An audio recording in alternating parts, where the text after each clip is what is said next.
Fire signs, tignan po natin kung ano ang mensahe para sa iyo ngayong araw. Keep in mind po na ito ay general reading lamang, so hindi po lahat ay makaka-relate, so be open-minded. So tignan natin kung ano ang mensahe para sa iyo. Spirit guide, mensahe po natin kay fire signs ngayon. Okay, spirit guide. We have the cross, merong nangangamba dito. Okay, pwedeng meron kayong mga inaalala. Nagwo-worry yung iba sa inyo. Ayan po. So, pwedeng yan yung energy ninyo ngayong araw. Tignan po natin ano pa ang mensahe natin, spirit guide, for fire signs. We have airplane. Okay? So, nag-aalala kayo dito. Pwedeng sa taong uuwi or sa taong aalis. Pwedeng kayo din yan. Inaalala ninyo or bothered kayo kung kayo ba ay makakapag-vacation or may enjoy nyo ba yung vacation ninyo. We have chase. Okay. Mukhang hindi kayo pinayagan. Ayan po. Some of you, hindi kayo pinayagan mag-leave, mag-take ng vacation ngayon. So, nangangamba kayo kasi pwedeng, actually, sobrang halaga po na makapag-vacation yung iba sa inyo, fire signs, kasi meron kayong mga tatrabahuhin talaga. So, pwedeng ito ay regarding sa mga legal papers. For some of you naman po is regarding your health. Kaya, yan yung inaalala ninyo. So, medyo stress yung iba sa inyo ngayong araw. We have cellphone. Okay, so sabi naman sa'yo dito, kung meron kang kakausapin ngayong araw na ito, ay mag-iingat ka sa mga sasabihin mo sa kanya, okay? So, kunwari, ikaw yung humihingi ng favor, so, kailangan maging humble ka talaga pagdating doon sa tao na yon. Kung gusto mo na mapagbigyan kanya, paboran ka ng tao na ito. So, tignan natin kung ano pa yung mensahe para sa'yo. Spirit guide, mensahe pa po natin kay fire signs, Aries, Leo, Sagittarius, Sun, Moon, Rising, and Venus. Tignan natin. Okay. Meron din ako nakikita, tinitignan ninyo kung ano ba yung mga available. May availability kayo na tinitignan dito. I don't know if plane tickets ba yan or accommodation. Tignan natin. Spirit guide, ano po itong cross? We have discovering truth, you stand in the light of truth. Okay, so sinasabi naman sa'yo dito ng universe is huwag kang mangangamba ngayong araw na ito.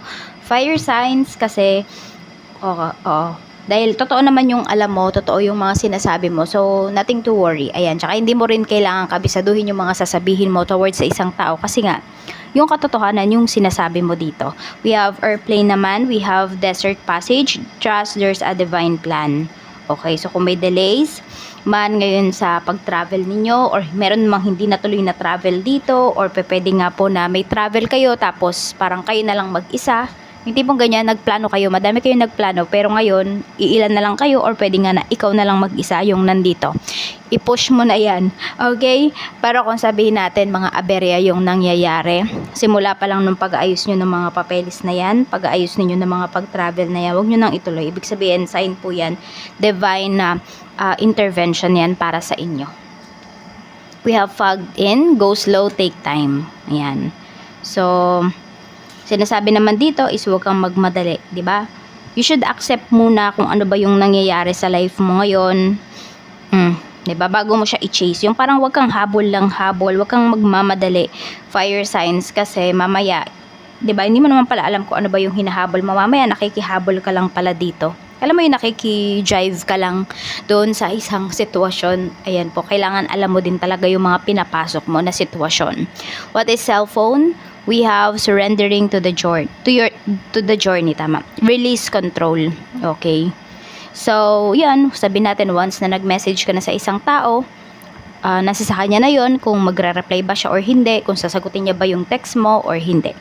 So, you don't need to control. Yung iba sa inyo medyo binabantayan nyo siguro or masyado nyo binabantayan yung phone ninyo, yung messenger ninyo, ganyan. So, pag na-message nyo na, sige, bahala na. Binibigay nyo na sa kanya yung pagkakataon kung ano ba ang gagawin niya. Tingnan natin kung ano ba ang mensahe para sa'yo, Spirit Guide. Mensahe pa po natin kay Fire Signs, Aries, Leo, Sagittarius, Sun, Moon, Rising, and Venus. Pagdating sa trabaho, we have the High Priestess. So, mayroon kayong in-aim dito. Yung iba sa inyo, pwedeng may in-aim kayo na position. Some of you, nakuha nyo po yan bago matapos yung taon. Or could be 3 months ago yung iba sa inyo. Meron tayo ditong The Emperor. Kasi ginawa nyo talaga yung best ninyo. Binigay ninyo yung best ninyo. We have Three of Wands. So, meron pa kayong ilo-look forward dito pagdating sa inyong trabaho. Ayan po. And for some of you na nag-vacation, ayan, meron pa po kayong babalikan dito. Tignan natin. O, ayan, baka hinihintay ninyo yung call ng inyong manager, ganyan. Ayan po. Makakabalik pa naman yung iba sa inyo. Siguro may pangamba kayo na nararamdaman dito. We have Ten of Swords pagdating naman sa negosyo, sa mga nagne-negosyo po. We have Page of Pentacles. So, parang nagsisimula ulit kayo dito. Tignan natin.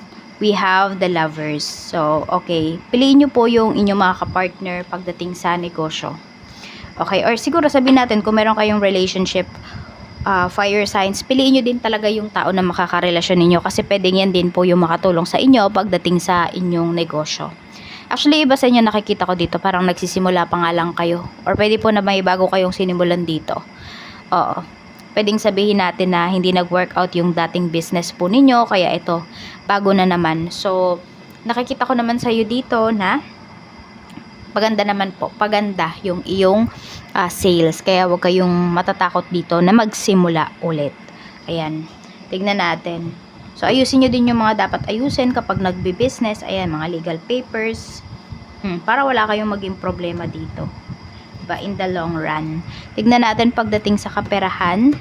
Pagdating sa kaperahan, we have Six of Cups. So, may mga makakaalala sa'yo dito. Ayan po. Pwedeng may mga magbabayad ng utang. So, yung mga taong to is pwedeng, yun, hindi mo naman sila sinisingil, pero magbabayad na ngayong araw na ito. Tapos, ayan din, kasi tingnan mo, magnanay ito, no? So, kung meron kayong mga inaanak, pwede ngayong araw pa lang sila pupunta. Tignan po natin pagdating naman sa love life. We have Three of Pentacles, para po ito sa mga single. So, parang may nagre-reto sa'yo dito. Kaya lang kasi, for some of you is, pwedeng ganito yan. Yung nireto sa inyo, pwedeng hindi interested sa inyo. Ayun yung parang pinapakita. Or kayo yung hindi interested dun sa nirereto po sa inyo. Kasi tingnan mo, nakatalikod yung babae dito, oh. Ayan, oh. Diba? Parang may sumusuyo, pero nakatalikod. So, parang hindi talaga interested. So, pwedeng kayo yan, fire signs. Hindi kayo interested pumasok sa isang relationship. Hindi kayo interested na makakilala ng ibang tao ngayon. Para naman po sa mga in a relationship, we have Queen of Cups and we have the Tower. Okay, so medyo emotional yung iba sa inyo or could be emotional roller coaster yung nararamdaman po ninyo dito. Nakikita ko nilalaban nyo pa yung relasyon ninyo. Okay, or maybe nandun kayo sa point na parang hindi na kayo sigurado. Pero nilalaban nyo pa rin kung ano ba yung nararamdaman ninyo towards your person or kung ano yung relationship ninyo. Ayan, kasi we have the Tower. May mga changes kasi. Actually, same naman kayo ng energy dito. Ayan, ang person mo. Siguro meron lang kayong hindi pinagkaunawaan ngayong araw na ito. Tingnan po natin pagdating naman sa mga married. We have Nine of Cups. Marami naman po tayong married dito na masaya ngayong araw. Ace of Pentacles. Okay. Happy, contented, and we have, ayan, temperance. We have healing here. Ayan po. So, mas maging maayos yung inyong kaperahan, yung, ano ba dyan, yung saya sa bahay, ayan, masaya din talaga ngayong araw na ito. Tignan po natin ano pa yung mensahe para sa'yo. Spirit guide, okay, I can stop thinking about you, so many things remind me of you. Ayan. So, meron dito na babalisa na kakaisip sa'yo, fire signs, ayan po. Pwede napapaginipan ka rin ng taong ito. Parang lahat ng sulok, lahat ng kahit saan siya lumingon, ikaw yung nakikita niya. So, meron dito, ayan, parang, ano ba yan? Hindi naman na-obsess, pero gustong gusto ka na nung tao na to. Ayan po, ito yun, pwedeng yung nirereto sa'yo. Ayan. Oo. So, ayan lang po. Maraming salamat. Pag-iingat po kayo always. More blessings to come and happy holidays.